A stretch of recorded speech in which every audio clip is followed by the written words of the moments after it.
Hey, it's Kate with WTI. Are you looking for a self-care moment, or maybe you just want to relax tired muscles after a long day?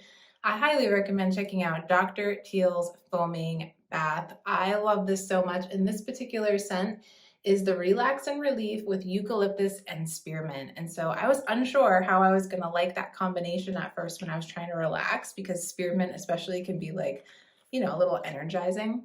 I find the scent to be so subtle. It's very calming. It is absolutely lovely. I am obsessed with it.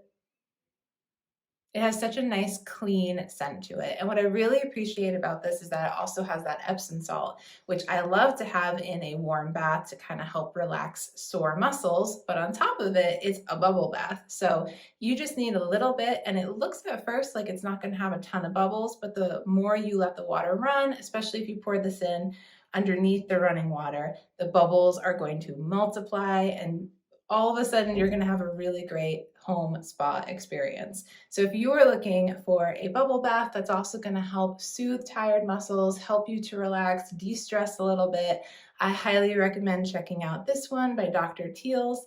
I think you'll love it too, but that's just my point of view.